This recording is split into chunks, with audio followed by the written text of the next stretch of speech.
어르신들도 젊은 시절에 지금의 아이돌이라고 표현하는 그런 유명한 연예인 가수들의 팬과 같이 그렇게 좋아하는 그런 시간들을 가졌을 겁니다. 공연에 갔던 유명한 가수들을 보면 조용필 씨 있고요. 저희 때 한참 인기 있었던 제 얘기를 불렀던, 거기 가서도 불렀던 이선희 씨, 강산혜 씨, 레드벨벳이 갔나요? 예, 트와이스가 갔으면은 거기서 환장할 것 같으니까 안 간 것 같고요. 예, 워너원 갔으면 평양 청소년들 완전히 뒤집어졌을 것 같은데 안 간 것 같습니다. 요즘 청소년들 보면은 자기가 좋아하는 아이돌들의 브로마이드, CD, 온갖 것들을 다 용돈 털어서 엄마 쫄라서 이렇게 사서 이렇게 간직하는 것을 보게 됩니다. 공연 티켓 구하려고 밤을 새워서 기다리기도 하고, 또 시작한다 하면 인터넷으로 접수해서 티켓을 얻어서 그 공연에 가서 열렬하게 환호성을 지르면서 그렇게 팬심을 발휘하는 것을 보게 됩니다. 믿음 생활 하면서 CCN 가수, CCN 이런 복음성을 부르는 찬양의 가수들을 알게 되면서는 대학 시절에는 거의 가요하고 접할 기회가 없었던 것 같아요. 근데 유명한 CCN 가수들 CD를 사고, 그리고 그들의 노래를 부르면서 조금씩 하나님을 더 알아가는 그런 기회들을 갖기도 했는데요.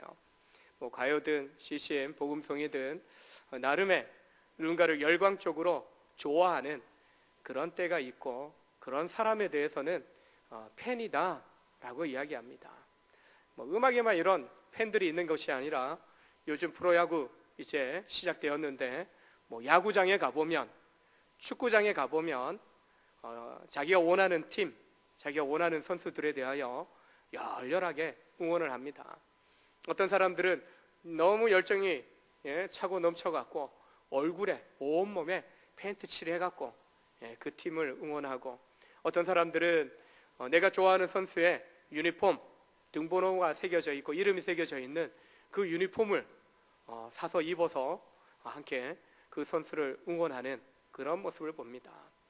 열심히 목청껏 응원을 합니다. 꼭 이기라고 그렇게 환호성을 치면서 힘을 주는 그런 소리를 지릅니다.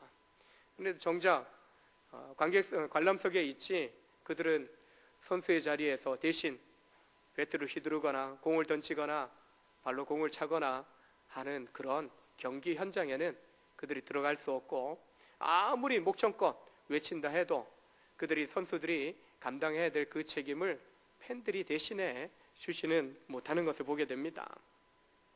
열심히 응원은 하지만 결코 선수들이 치러야 되는 그런 수고, 그 희생을 팬들이 치르지는 않게 되는 거죠. 대신에 많이 응원했지만, 열렬히 힘을 부어줬지만 계속 지기만 하면은 팬의 마음이 좀 다른 데로 쏠리게 되는 경우도 나타나는 것을 보게 됩니다. 한번 좋았다라는 그런 열심히 좋아하던 그런 마음도 있지만, 어느 순간 되면은 그 마음도 식어질 때가 있는 것을 보게 됩니다. 마음이 이랬다 저랬다 왔다 갔다 하기도 하는 거죠. 아이들을 보게 되면은 예전에는 어떤 그룹을 좋아했다가 또한 요즘에는 또 다른 그룹을 좋아하고, 어떤 아이돌을 좋아했다가 요즘에 또 다른 아이돌을 좋아하는 그런 바뀌는 거죠. 바뀌는 것을 보게 됩니다. 그래서 팬은 팬일 뿐이다 라는 그런 이야기를 하게 됩니다. 예수님 당시 예수님도 공생의 기간 동안을 보게 되면은 한마디로 슈퍼스타입니다. 굉장한 팬들이 예수님 가는 곳마다 무리지어서 따라다닌 것을 보게 됩니다. 말씀 너무나 탁월하게 증거되는 그 말씀에 그들이 마음을 빼앗기고 또 시선을 빼앗겨서 몰려듭니다. 그 말씀에 감동을 얻습니다. 그리고 한편으로 귀신이 쫓겨나가고, 그리고 병든 자가 치유받는 기적의 현장 속에 또한 사람들이 몰려옵니다. 와 놀랍도다, 와 놀랍도다, 야 기적이다, 그렇게 탄성을 지르면서 예수를 향한 팬심을 드러냅니다.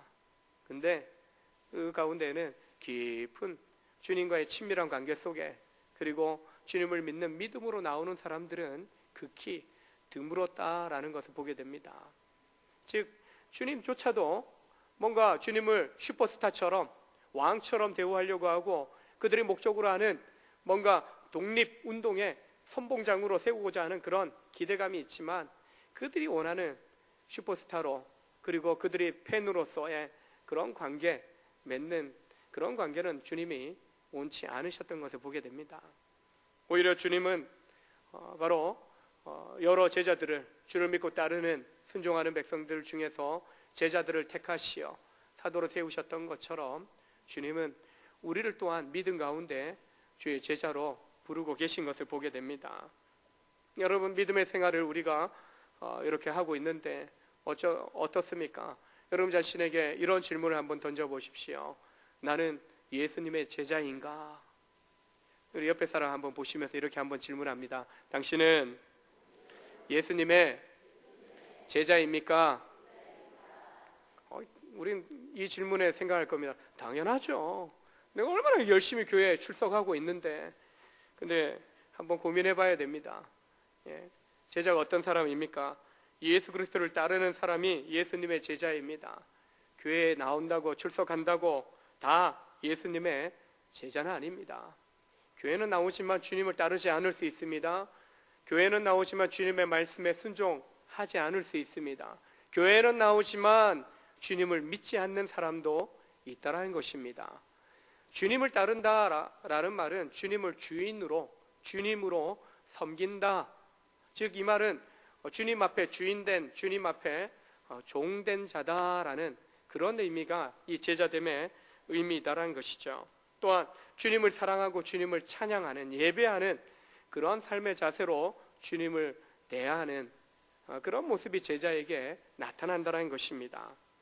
오늘 본문 속에서 제자가 어떤 사람인지를 우리가 살펴보면서 나를 부르신 주님이 어떤 제자로 살아가기를 원하시는지 우리 자신에게 한번 정말 물어보고, 또한 말씀하시는 대로 주님이 진정으로 원하시는 그 제자의 삶을 살아갈 수 있는 여러분과 제가 되기를 원합니다.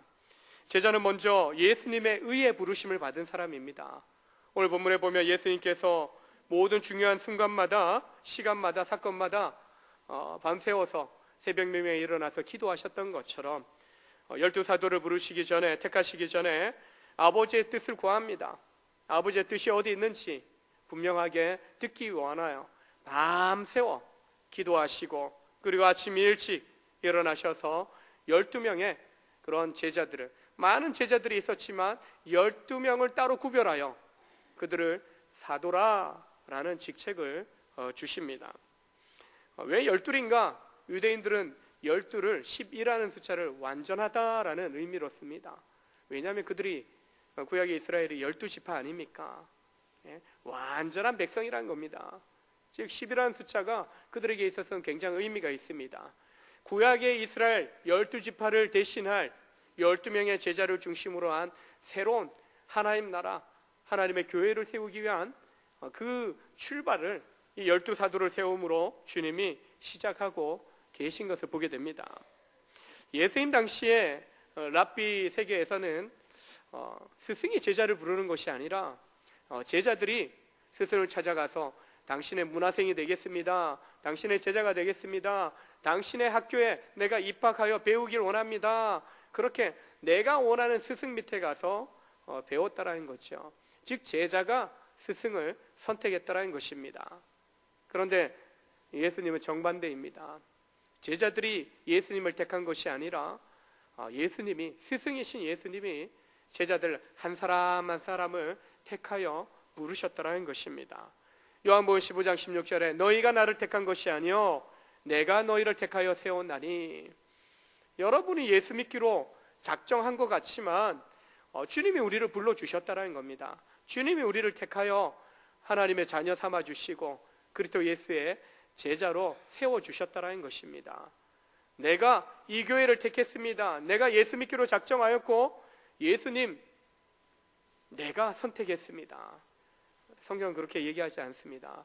주님은 내가 너희를 택하였다, 내가 너희를 부른 거야 라고 말씀하고 있는 것입니다. 바로 이 선택의 주체가 예수님이신 겁니다. 부르심을 받은 12제자에게 예수님은 사도라는 직책을 주셨는데 세상 가운데에서 그들을 불러내어 하나님의 제자로, 주님의 제자 삼으시고 또한 세상 가운데서 하나님의 복음을 이제 위임받아서 전하는, 택한 백성들을 구원하는 그런 놀라운 일꾼으로 보내심을 받게 됩니다.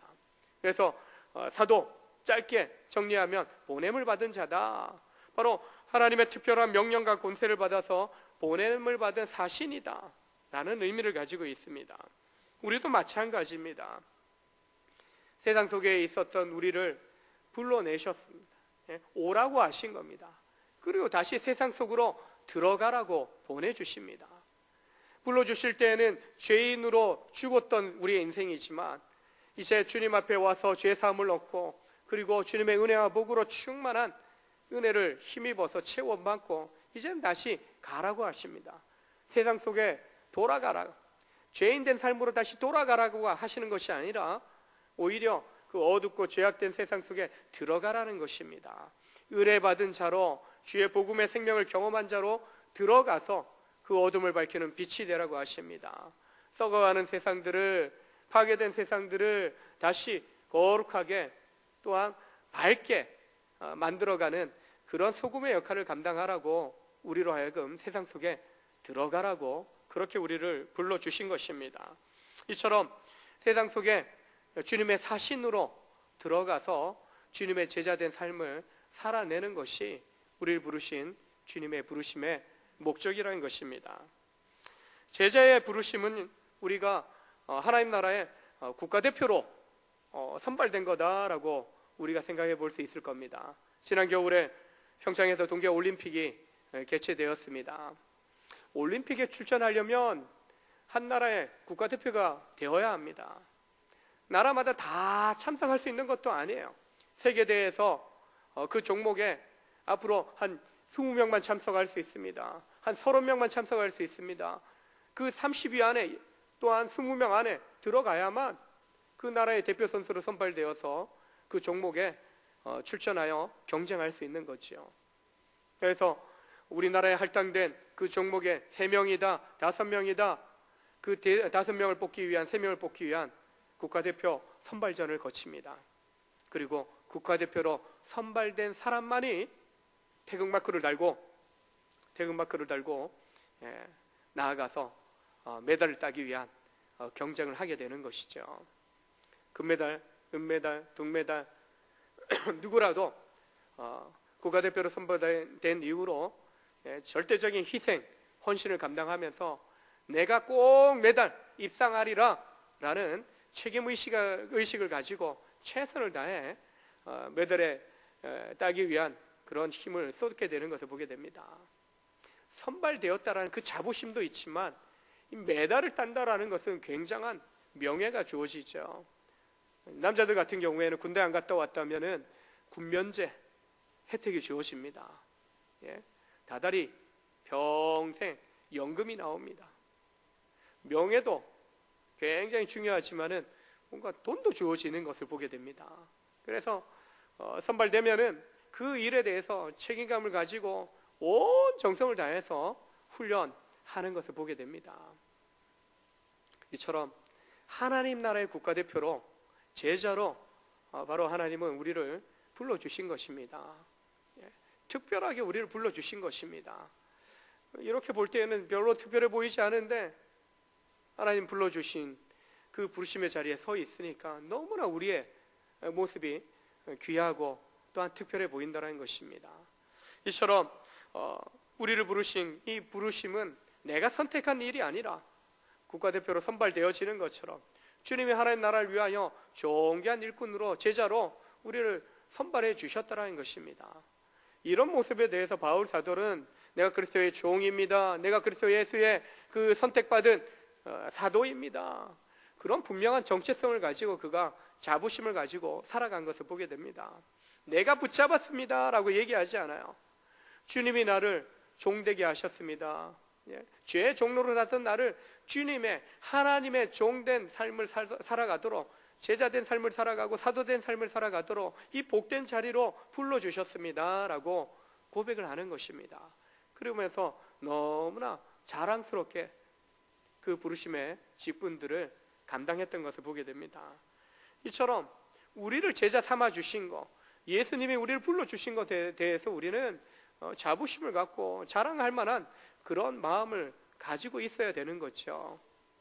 내가 뭔가를 붙잡을 때에는 내 마음이 식어지면 팬들의 마음처럼 그냥 놔버리게 되는 거죠. 또 다른 내가 뭔가를 붙잡으려고 또 다른 것을 선택하려고 하는 거죠. 그러나 주님이 나를, 전능하신 하나님의 아들이 나를 택하시고 불러주셔서 자녀 삼아 주실 뿐만 아니라 하나님 나라의 존귀한 일꾼, 그리스도 예수를 따르는 제자 삼아 주셨다라는 것은 굉장한 특별한 그런 의미가 우리에게 부여된 것입니다. 자격이 부여된 것이고 그런 고난이 부여된 것이고, 특별히 무엇보다도 하나님의 영원한 생명의 축복을 받게 됐다는 것은 세상 그 무엇보다도, 내가 잡으려고 노력했던 그 세상의 어떤 것보다도 굉장히 귀한 것이라는 거죠. 이런 면에 있어서 바울이나 사도들이 고백하는 것처럼 주님의 제자됨에 대하여, 주님의 부르심을 받은 성도로서의 그 부르심에 합당한 삶을 살아가는 것을 기뻐하고, 또한 그 삶을 살아가는 것을 또한 하나님 앞에서 즐겁게 그 사명을 감당할 수 있기를 주의 이름으로 축원합니다. 어떤 사람이 제자로 선택이 되었습니까? 베드로를 위시한 가룟 유다까지 12명의 그런 제자들이 부르심을 받습니다. 항상 맨 앞에 마태복음, 마가복음, 누가복음 다 가장 앞에 나오는 사람이 시몬 베드로입니다. 원래 이름이 시몬입니다. 하나님께서 들으셨다라는 의미를 가진 시몬이라는 이름이 본명입니다. 근데 예수님 만났을 때 장차 게바가 되리라, 게바는 아람어이고 베드로가 헬라어인데 반석이라는 의미가 있습니다.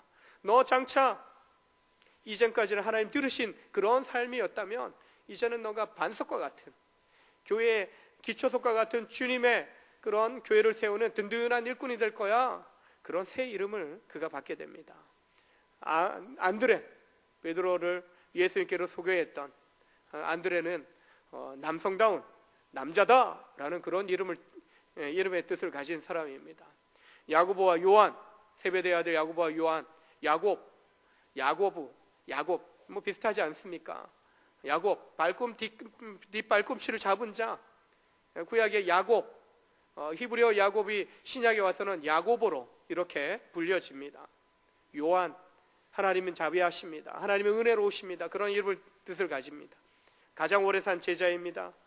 그러면서 예수님께서 가장 사랑하시는 제자였다. 그렇게 요한 자신이 자신을 소개할 때 그렇게 소개합니다. 그리고 빌립, 시몬과 같이 베세다 출신의 사람입니다. 바돌로메, 돌로메의 아들이라는 이름입니다. 바자가 붙여지면서. 근데 이 바돌로메가 어떤 인물일까? 나다나엘, 빌립이 자기 친구 나다나엘에게 예수님을 소개하게 되는데 그 나다나엘이 바돌로메가 아닌가 그렇게 추정을 하는데, 그 사람은, 나다나엘은 참 이스라엘 사람이라 참 인격이 참 좋은 사람이다, 예수님께 인정을 받았던 사람입니다. 마태는 본래 이름은 레이입니다. 새로운 이름 마태, 하나님의 선물이다라는 새 이름을 받게 됩니다. 디두모라는 도마, 쌍둥이라는 이름의 뜻을 가지고 있습니다. 예수님, 내가 죽을 거야. 예수님과 함께 죽으러 가자. 당당하게 용기를 비췄던 그였지만 부활하신 예수님에 대해서 믿지 않고 의심하는 그런 불신앙의 모습도 나타내는 사람이었습니다. 알페의 아들 야고보는 작은 야고보, 세베대의 아들 야고보와 구별합니다. 셀롯인 시몬은 셀롯, 열심당원이란 뜻입니다. 독립운동을 하는 그런 사람이었다는 거예요. 시몬 베드로와 구분하기 위해서 셀롯인, 가나안인 시몬으로 이렇게 명명됩니다. 다데오, 야고보의 아들 유다는 마태와 마가복음에서는 다데오로 나옵니다. 사랑스러운 자다, 온유한 자다라는 그런 사람입니다. 마지막에 나오는 가룟 유다, 그의 이름 앞에는 늘 이런 수식어가 붙습니다. 예수님을 파는 자가 될 사람, 예수님을 파는 자가 될 가룟 유다. 그가 어떻게 예수님의 제자로 언제 부르심을 받았는지 자세히 나와 있지는 않지만 성경은 돈깨를 맡을 정도로 신뢰와 신망이 있는 그런 사람이었음을 이야기합니다. 그랬던 그가 마귀가 예수님을 팔려는 마음을 생각을 집어넣었을 때 그 마음을 품고 그대로 예수님을 팔아버리지 않습니까? 그리고 이 일이 잘못된 줄 알고 후회했지만 자살하여 죽음으로 비운의 제자가 되어버립니다. 베드로처럼 반석과 같은 제자가 있는가 하면 예수님 팔아먹는 가룟 유다 같은 제자도 있습니다. 다데오처럼 사랑스러운 자, 온유한 자가 있는가 하면 셀롯인 시몬처럼 뭔가 열심당원, 굉장히 열정적인 그런 사람도 있는 것을 보게 됩니다. 명단 하나하나를 살펴보면 뭔가 특별한 사람들이 없어 보입니다. 가난한 어부 출신, 죄인이라 정죄받던 세리 출신의 사람들, 유명한 사람들은 없습니다. 재벌이나 그리고 학벌이 좋은 그런 사람도 없어요. 예수님을 따르는 무리 가운데에는 학식이나 재산을 겸비한 그런 탁월한 사람들도 많이 있었지만 주님은 그들 가운데서 택하여 사도로 세우지 않으시고 별 볼일 없어 보이는, 무기력해 보이는, 인생의 배경이 별로 거의 없는, 아무런 그런 그들을 내세울 만한 자랑거리가 없는 그런 사람들을 택하여 사도로 세우신 것을 보게 됩니다. 세상의 기준으로 보면 어떻습니까? 대통령이 장관을 세우고 기관의 장들을 세울 때 보면은 학벌을 봅니다. 배경을 봅니다. 그가 어떤 경력을 가지고 있는지를 봅니다. 그렇게 탁월하다고 세워도 낙마하는 경우가 있지 않습니까? 문제 하나 꼬투리 잡히면은 그냥 공격당하면서 다 내려놔야 되는 그런 모습을 보게 됩니다.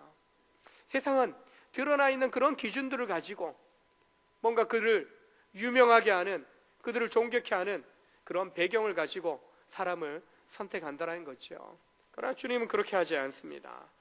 성경은 주님의 기준에 대해서 순전하고 순종을 잘하는 그런 사람들을 택하여 세우셨음을 말씀합니다. 실제로 나를 따르라 주님 불러주셨을 때 이 제자들은요 다 자신의 모든 삶들을 버려두고 내려두고 주님을 따랐다라고 말씀합니다.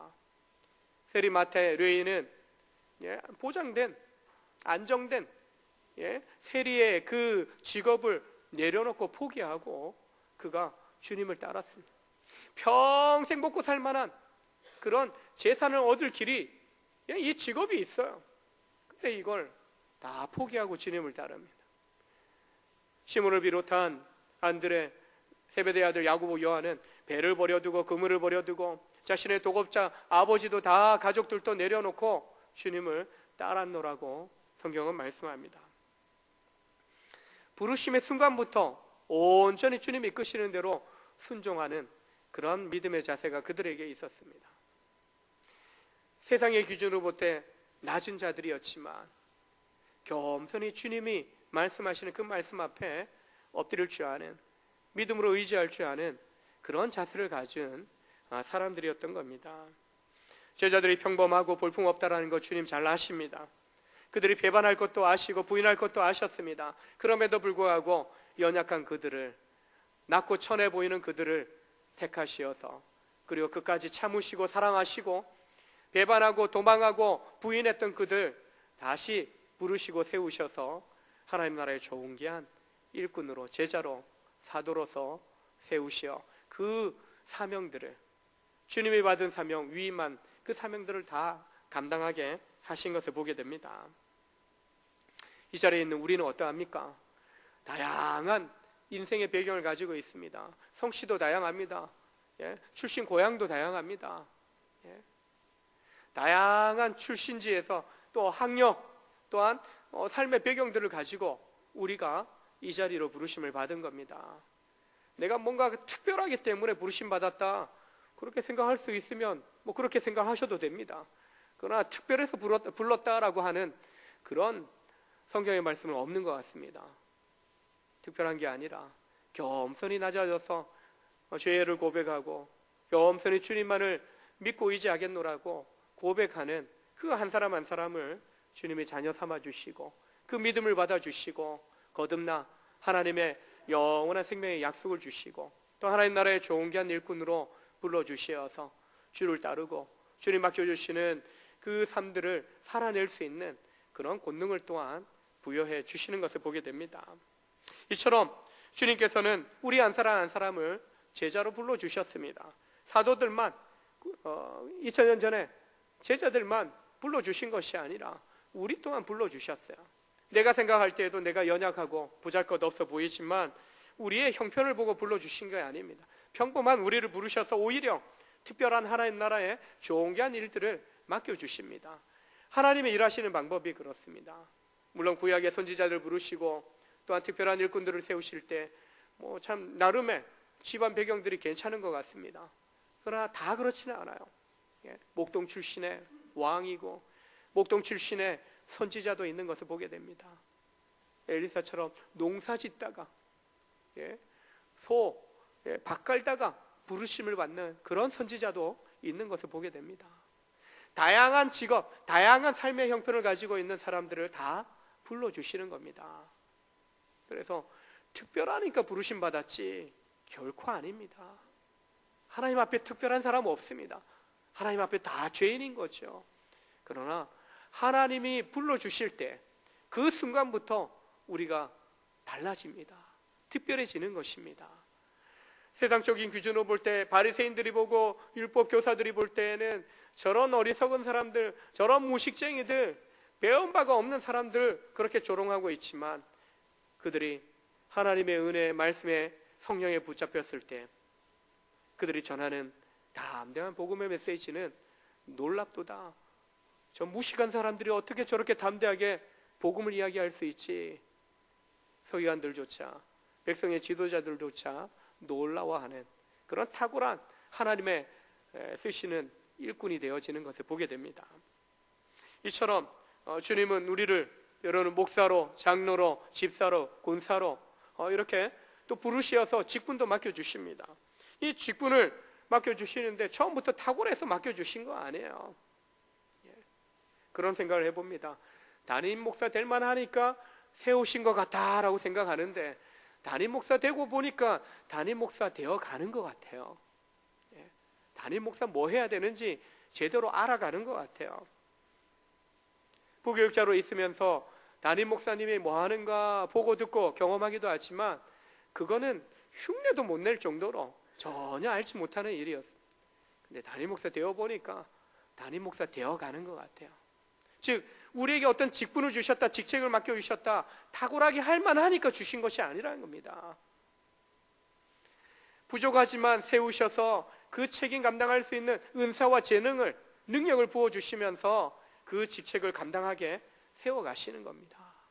즉 목사가 되어가고 장로가 되어가고 권사가 되어가고 집사가 되어가는 것입니다. 교사가 되어가고 찬양하는 예배를 섬기는 찬양하는 사람이 되어가고 봉사자로 봉사하는 일꾼이 되어가는 것입니다. 처음부터 완벽하니까 세움받은 사람이 아무도 없다는 겁니다. 부족에도 사도로 세우시고 제자로 세우셔서 맡겨주시면서 그 권능도 부여하시면서 그 권능에 힘입어서 놀라운 부르신 그 목적에 합당한 삶을 살아가는 제자가 되어가는 것입니다.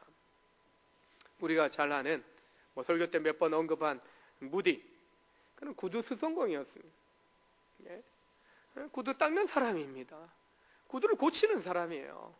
배운 것이 없어요. 근데 그가 전도를 받고 예수님 만나고 그 복음의 은혜들을 깊이 있게 경험하면서 감동을 받고 나도 교사하고 싶다. 그가 청년회 때 교사하고 싶은 거예요.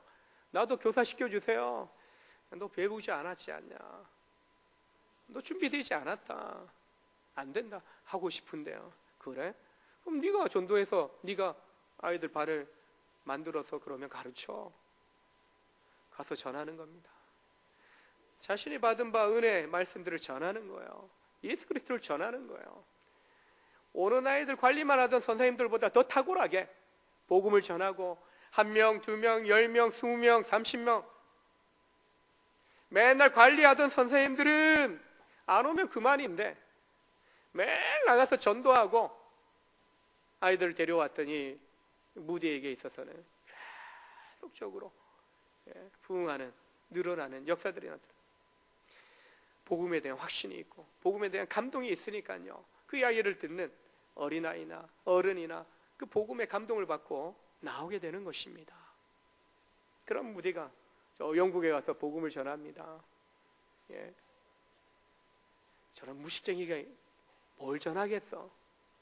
지식인이라고 하는 대학에서, 대학의 교수들 앞에서, 학생들 앞에서, 배웠다라고 하는 지식인들 앞에서 복음을 전합니다. 무식하다고 조롱합니다. 근데 그들의 선입견들이, 그들의 편견들이 그 복음을 들으면서 깨어집니다. 감동을 받습니다. 그리고 회개에 눈물을 흘립니다. 그를 통해서 배운 바 없는 그지만 복음에 사로잡히고 복음의 감동을 입고 말씀을 담대하게 전했을 때 그를 통해서 놀라운 구원의 역사들이 임하게 된 것입니다. 12사도들의 모습이 그러하고 우리의 모습도 그러합니다. 특별해서 우리를 제자 삼고 성도 삼아 주신 것이 아니라 부족하지만 성도로, 제자로, 직분자로 우리를 세우셔서 우리가 받은 바 은혜들을, 구원의 축복들을 나누는 삶을 살아가도록 우리로 하여금 불러주셨다는 거죠. 그리고 그렇게 살아갈 때 우리의 부족함이 아니라 나를 전하는 게 아니지 않습니까? 내가 믿는 예수, 우리 가운데 구원의 주로 오신 예수, 나를 영원한 죽음에서 영원한 생명으로 옮겨주신, 영원한 부활의 생명 가운데 참여할 약속을 주신 그 주님을 나누는 삶, 그 주님을 전하는 제자로, 성도로 우리를 불러주셨다는 것입니다. 그 부르심에 합당하게 우리가 살아갈 때, 따라갈 때 우리에게서 놀라운 주님의 모습이 나타나고 주님의 영광이 나타나고 또한 내가 그리스도 예수를 믿음으로 살아난 것처럼 우리를 통해서 죽어있는 영혼들이 살아나고 방황하던 영혼들이 다시 인생의 방향을 잡고 제대로 인생의 여정을 달려가는 그런 복된 역사들이 나타나게 되는 줄로 믿으시길 바랍니다.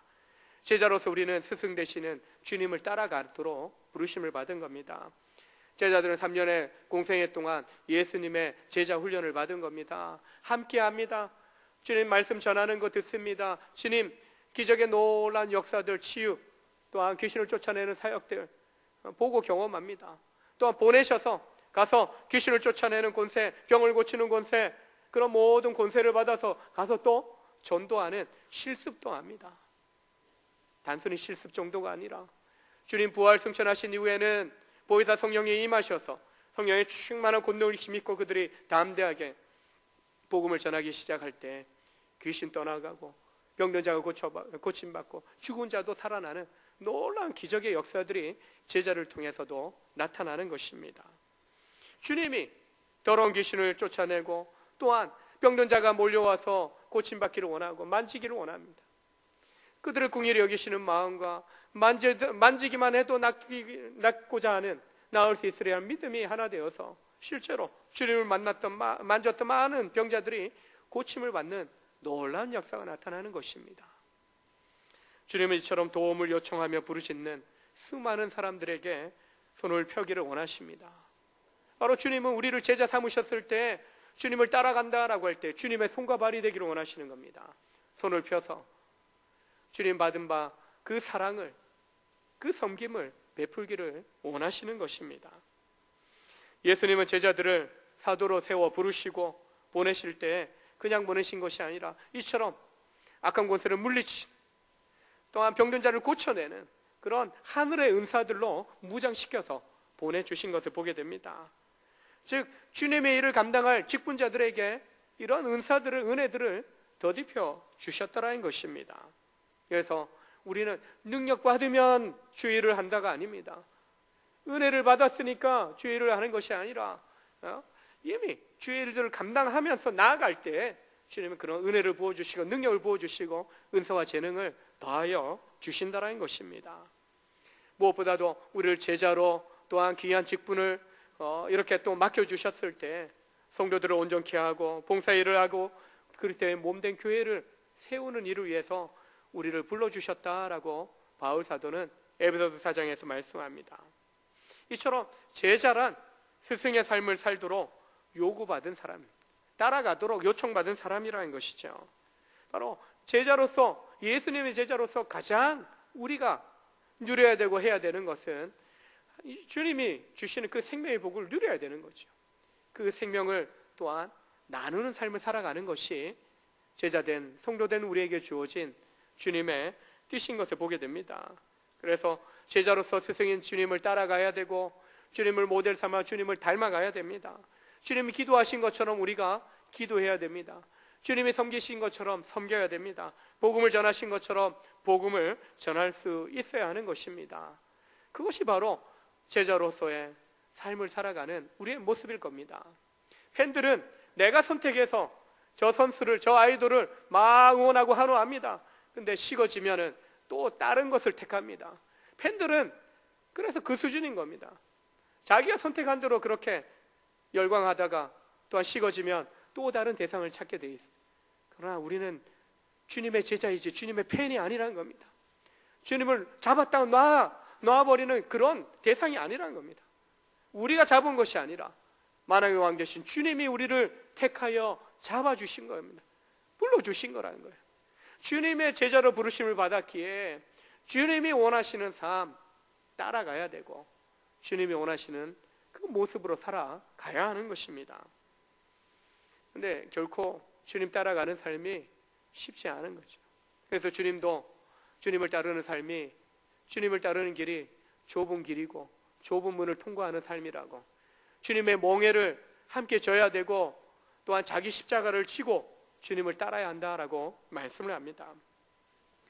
힘든 길이지만 이 세상 속에서 그렇게 주님 따라가는, 닮아가는 삶을 살아가는 것이 어렵기도 하지만, 그러나 희생을 감내하면서 부르심에 합당하게 우리가 주를 따라가는 제자의 삶을 살아갈 때 그 속에 주님의 영광이 나타나고 주님의 나라가 세워지고 주님의 나라가 확장되어지는, 주님이 목적하신 그 놀라운 역사들이 우리의 삶 가운데 펼쳐지는 모습을 보게 될 것입니다. 혼자 부르신 것이 아니에요. 옆에 함께 제자로 받은 제자의 동역자들이 있는 거예요. 한 사람만 부른 게 아니에요. 12사람 부르신 것처럼, 그들을 통해서 또 다른 사람들을 부르셔서 교회를 이루신 것처럼 우리 한 사람 한 사람을 부르시어 제자 삼으실 뿐만 아니라 함께 제자로 부르신 바다 함께 주님의 교회를 세워가게 하시는 것을 보게 됩니다. 그래서 혼자 가면 힘들지만 함께 가기 때문에 서로 위로 격려 축복하면서 우리가 그 부르심에 합당한 제자의 삶을 살아가게 되는 것입니다. 우리가 지난주부터 이제 목장전도 행복파티 기도하자, 만나자, 초대하자, 정말 제자로서 감당해야 될 그 일에 대한 우리의 실천할 이 전도, 영혼구원에 대한 이 순종함을 우리가 실천하자는 것입니다. 혼자 기도하는 것이 아니라 함께 기도하는 겁니다. 목장이라는 공동체 안에서 나의 VIP로, 우리의 VIP로 함께 기도하는 겁니다. 함께 서로 중보하는 겁니다. 함께 기도하고 또 함께 만나고 함께 초대한 사람들과 함께 교제할 때 우리가 그 관계 속에서, 주님을 믿는 그 관계 속에서 하나님을 경험하고 하나님을 알아가고 또한 서로에 대한 신뢰들을 쌓아가면서 함께 주님의 제자로서, 주의 백성으로서 우리가 서가게 될 때 이 세상의 험난한 인생 여정 속에서 쓰러지고 또한 고난당하는 일이 생겨도 함께 위로하면서 격려하면서 서로를 세워가기에 우리가 제자로서 살아가는데 결코 포기되어지지 않는, 포기하지 않고 온전히 끝까지 달려갈 수 있는 그런 능력을, 힘을 얻게 되는 것입니다. 이처럼 사도들을 부르셔서 제자 삼으신 그 주님 앞에 정말 누가 제자인가? 누가 제자인가? 한 번쯤 우리 자신에게 질문을 던져보면서 정말 내가 제자 되기를 원합니다. 우리가 제자 되기 원합니까? 진정한 주님이 처음 부르신 그 부르심에 합당한 제자로서의 삶을 내가 살겠습니다. 그 고백으로 말만이 아니라, 마음이 이리저리 바뀌는 팬이 아니라 주님의 진정한 제자로서 살아가는 복된 우리 믿음의 성도들 다 되시길 주의 이름으로 축원합니다. 함께 기도하시겠습니다. 하나님,